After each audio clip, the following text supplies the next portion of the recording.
सबसे तेज और ताज़ा खबरों के लिए आज ही हमारा चैनल सब्सक्राइब करें। नमस्कार दर्शकों, आज की मुख्य खबरें कुछ इस प्रकार। उदयपुर में ट्रेन के आगे कूदकर एक युवक ने आत्महत्या कर ली। बीएन कॉलेज परिसर के पीछे बनी रेलवे ट्रैक पर युवक की लाश मिली है।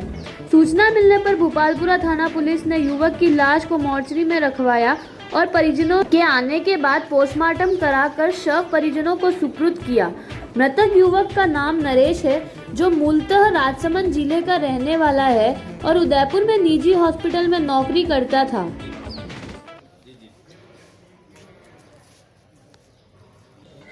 दिनांक 23/9/2020 को सायंकाल राणा प्रताप नगर रेलवे स्टेशन अधीक्षक द्वारा सूचना दी गई, एक अज्ञात व्यक्ति सेवाश्रम पुलिया के पास ट्रेन से कट के मर गया है, जिसकी लाश स्टेशन पर रखवाई हुई है, जिस पर मौके पर पहुंचे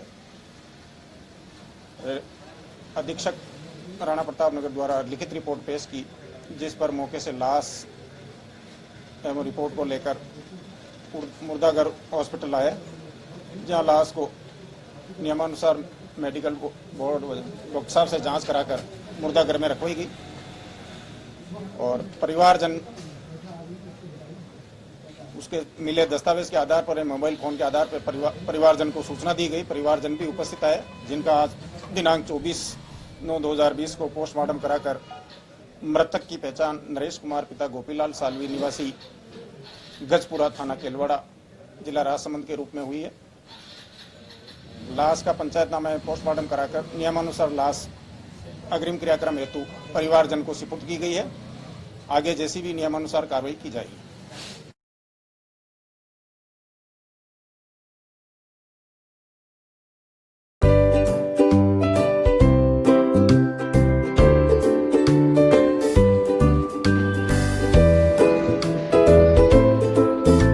उदयपुर के हिरणमंगली थाना क्षेत्र के गारियावास निवासी महिला ने विषाक्त पदार्थ खाकर आत्महत्या कर ली।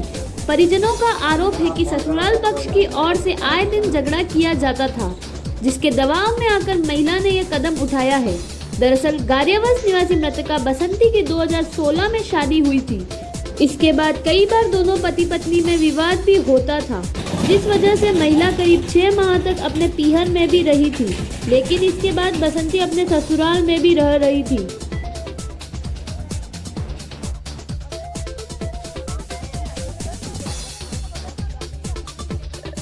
मेरा नाम गंगाबाई, ठीक है, मैं उसकी मम्मी हूँ। किस तरह का फोन आया? बस मतलब परसों के दिन तो अच्छी थी, वो फोन बात करी। फिर कल है जो मेरी बात हुई ना, ठीक, मेरी क्या इनिंग ड्यूटी थी, मैं शाम को चली गई। मैंने बस थक गई, फोन नहीं। फिर रात को 1 बजे फोन करा, तो 1 बजे फोन करा। उस समय हमारे को क्या गई है, इसको वर्षा को हॉस्पिटल ले जानी। तो मैंने कहा मैं आई हूँ, तो हमारे को बोला टेम्पू लेके आना उधर से। तो 2-3 बार टेम्पू वालों को बुलाया, कोई उठा ही नहीं। नींद में रात में कौन उठे? तो फिर इन्होंने कैसे कार वार लाए, फिर उसने सुला के लेके यहाँ लाए। जब तक तो उसका सूजन नहीं आ गया, तो बोले तो पॉइजन खाया है, तो ये हमारे को बताना तो चाहिए ना। कुछ बताया ही नहीं हमारे को, डायरेक्ट हमारे को फोन करा कि इसको हॉस्पिटल। अब ससुराल में पहले भी लड़ाई हुई, तो थोड़ी माथापड़ हुई, तो मैंने 6 महीने उसको मेरे घर पर रखी। मैंने कहा ऐसे जम जाएगी, ऐसे जम जाएगी, तो कोई बात नहीं, बच्चे हैं, ऐसे ऐसे हो जाते तो कोई। और फिर अभी तो थोड़े दिन तो फिर अभी 10 दिन पहले मेरे यहाँ 15 दिन रह के गए। मैंने बेटा क्या बात समस्या तो बता मेरे को। तो वो कहते कोई बात नहीं, मैं तो ठीक हूँ फिर मैंने कहा माँ ठीक ही होगी। अब ये बता रही, बच्चों पे तो विश्वास आता है माँ को। अब उसके साथ भोजन खिलाया है कि इन्होंने झगड़ा करा, ये मेरे को पता नहीं चल रहा। नाम नाथुलाल है, मैं संतोष नगर गारियावास रहता हूँ। और मेरे रात को मेरी बेटे की बहू है, जो रात को बीमार हो गई, उस हालत में हॉस्पिटल लाए, उसकी डेथ हो गई। तो शुरुआत क्या हुआ कि वो रात की 1 बजे, शाम को हम लोग तो सब 7 बजे खाना बनाया मेरी बहू ने, तो वही खाना हम सब ने खाया था। उसके बाद में हम धारावाहिक देखा था टीवी पे, कोई फिर 10 बजे धारावाहिक खत्म हुआ, उसके बाद कोई 10 बजे सोया, कोई 10:30 सोया, ऐसे करके हम बच्चे सारे सो गए। मेरी घरवाली बार को रामदेव में सोई थी, मैं कमरे में सोया था।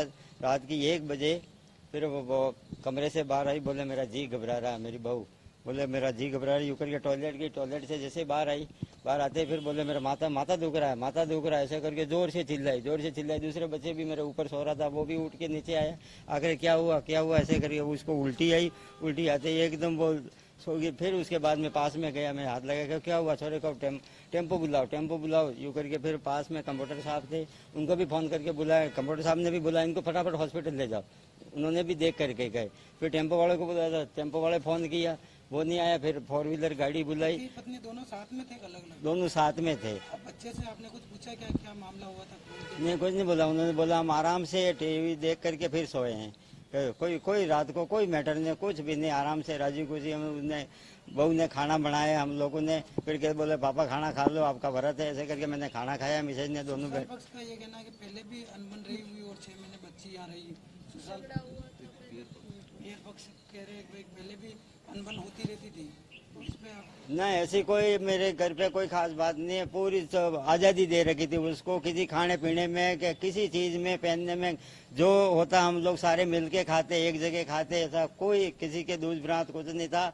और क्या है कि देखो घरेलू मामला है, छूट फूट बल्कि एक पानी का मटका भरते हैं तो भी लड़ाई तो हो ही जाती है। कुछ ऐसा कोई खास बात नहीं थी। ये साल 1.5 साल पहले कुछ हल्का सा कुछ हुआ होगा, वही क्या मटके पे दोनों लाड़ी है हमारे, बड़ी वाली लाड़ी ने और छोटी वाली को बोला मटका पानी भर दो, उसमें कुछ नहीं, कोई ऐसी कोई बात नहीं थी। उसके बाद वो नाराज होकर के घर पे गई तो कोई मैंने झगड़ा भी नहीं किया। उसके बाद में 2-3 महीने वो रही थी तो क्या हुआ कि पियर वालों ने उसको काम पे भेजा, काम करने के लिए। मैंने कहा मेरे यहाँ क्या कमी है, मेरे घर में खैर मैंने मजदूरी करके सब खाते हैं तो कोई तकलीफ नहीं, घर पे रहो, घर पे खाओ। मेरे को ऐसे क्यों इसको काम पे भेज रहे हो, ऐसे करके उन्होंने भी मेरे को कुछ नहीं बोला। कोई लड़ाई झगड़ा नहीं हुआ, राजी खुशी 1.5 साल से हम आराम से रह रहे हैं, कोई समस्या नहीं है हमारे। जी